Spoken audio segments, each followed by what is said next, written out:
안녕하세요. 오늘 보신 문제 이제 해설하도록 하겠습니다. 좀 문제는 여러분들이 그동안 좀 약간 등한히하는 부분하고 최근에 이제 교수님들 논의가 있는 것들 그런 파트를 내 가지고 시험 문제가 좀 우리 시험 문제 경향보다는 좀 맞지는 않지만 금년도 이제 9월달 이제 금년도 이제 9급 시험에서 보셨다시피 점점 국제법 문제가 좀 지역적으로 나오기 때문에 이런 문제까지 한번 대비하고 가보도록 하시죠. 자, 1번 문제 보시면 다음 연성법에 대한 설명으로 이제 잘못된 것은 연성법은 이제 하드로 이제 반대말로서 이런 경성법이 있고 법적 의무를 창설하는 그 다음에 정치적 의무가 있는데 그 중간쯤에 있는 걸 소프트로 연성법이라고 하죠. 즉 일종의 국제적인 이제 행동 규칙이라고 볼 수 있는데 그래서 1번 보시면 법과 정치 사이에 중간지대적 성격을 지닌 일종의 국제적 행동 규칙을 말한다. 맞는 지문이고 그 다음 두 번째 국제 공동체 전체에 불이익을 초래하는 사태 이걸 규율하려면 경성법 즉 하드로를 만들어야 하겠으나 그건 시간도 오래 걸리고 많은 국가들이 참여 안 하는 수도 있으니까 일단은 엄격한 법적 구속력도 해방되는 연성법을 만들므로써 잠정적 대응 방안이라고 볼 수 있겠고 그 다음 세 번째 예컨대 B규약 즉 60년도 그 시민적 정치적 권리에 관한 인권규약의 인권위원회 같은 데서 어떤 일반 논평을 내거나 또는 개인의 국가 고발이 있을 때 최종 뷰즈 이런 것들은 인권협약을 해석하는 권위 있는 해석 기준이 되고 이런 것들도 연성법이라고 볼 수 있고 그래서 다 맞는데 네 번째 연성법은 주로 선언이나 권고, 원칙 등의 용어를 사용하는 문서들로 많이 만들어지나 조약의 형식으로 만들어지기도 하죠. 특히 환경과 관련한 많은 조약들은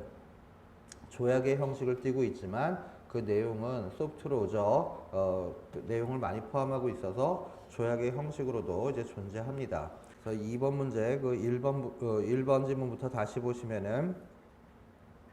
텍사코 정유회사 사건에서 유엔총의 결의도 그 구성력 면에서 이제 다양하다라는 걸 이제 선언한 중재재판소의 판결인데요.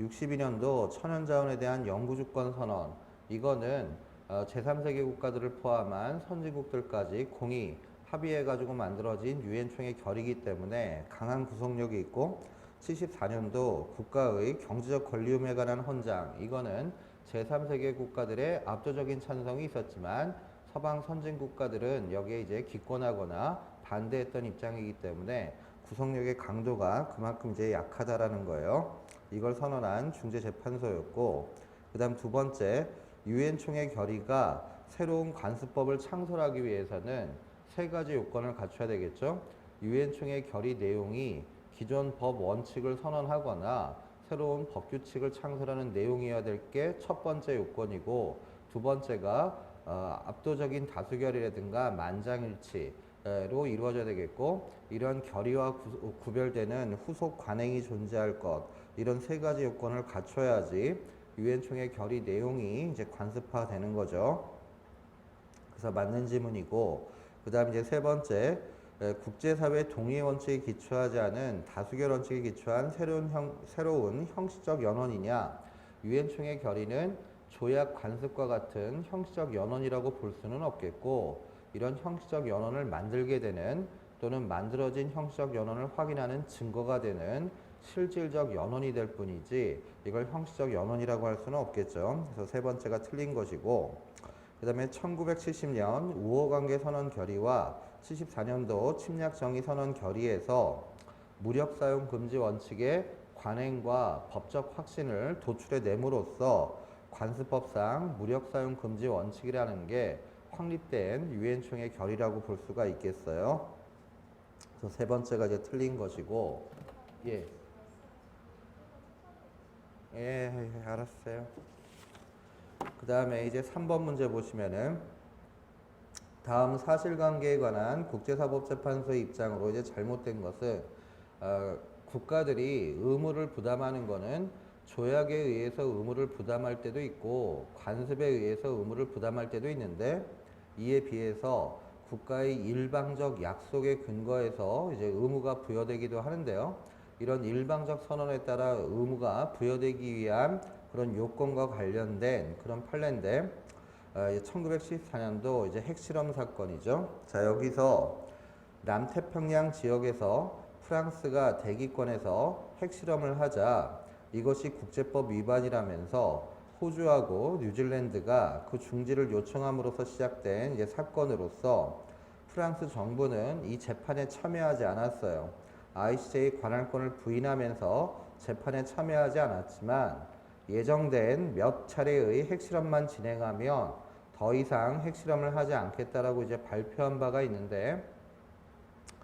이 판례를 통해 가지고 이거 뭐 판례는 아니지만 이런 핵실험 사건을 통해서 국가의 일방적 약속이 법적 구속력을 부여하게 되는 요건 이게 확립이 됐는데 그래서 1번 보시면 이렇게 일방적 선언이 법적 구속력이 발생하기 위해서는 그렇게 선언을 한 주체가 국가 원수라든가 행정부 수반이라든가 외무부 장관과 같이 국가를 법적으로 대표할 수 있는 자가 발표한 일방적 선언만이 국제법적 구속력을 발생시킨다라고 한 바 있고 그 다음 두 번째 이때 발표 형식은 구두로 하건 서면으로 하건 상관없는데 세 번째 이런 일방적 선언을 통해서 법적 구속력을 부여받으려면 그 내용이 타방에 알려져야 되는 건 맞는데 그 다음에 네 번째 가보시죠.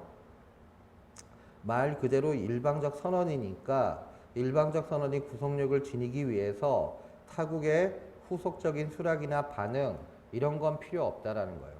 즉 타방국에 알려지긴 알려져야 하는데 그런 알려진 타방국가의 수락이나 반응 이게 있어야지만 법적 구속력이 생기는 건 아니라는 거죠. 그래서 네 번째가 이제 틀린 것이어서 요 내용들은 아직 우리 시험에 나온 바가 없는데 중요한 내용이에요. 그 다음 이제 4번 문제 보시면 다음 69년 조약법에 관한 비엔나 협약에 대한 설명으로 이제 잘못된 것은 일단 69년 비엔나 협약은 국가 간 서면회의에서 체결한 조약만 규율하는데 그런데 1번 지문 보시면은 국가가 아닌 국제기구 같은 다른 국제법 주체도 당사자인 국제적 합의에 그러한 국제 합의에도 그러한 국가 간에는 69년 비엔나 협약이 적용된다는 거예요. 이게 무슨 뜻이냐면 82년도 해양법 협약 같은 것들은 당사국이 국가만 당사국인 것이 아니라 국제기구도 당사국이 되는데 이런 82년도 해양법 협약에서 국제기구를 제외한 국가 간 사이에서는 69년 비엔나 협약 이것을 적용하는 것이 가능하고 그 다음 이제 두 번째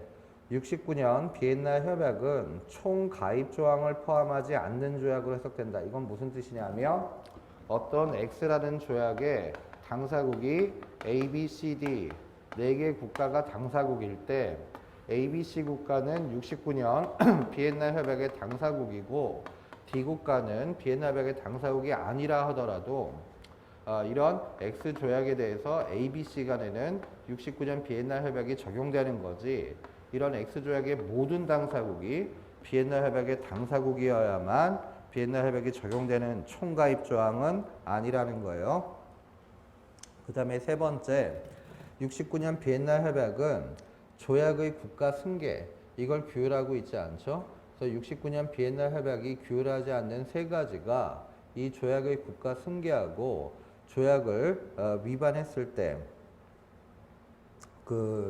조약을 위반했을 때 어떠한 국가 책임을 지는지와 그다음에 전쟁이 발발했을 때 조약이 어떤 운명을 가지는지 이 세 가지는 이제 규율하지 않고 있다라는 게 그 해설에도 있는 73조죠.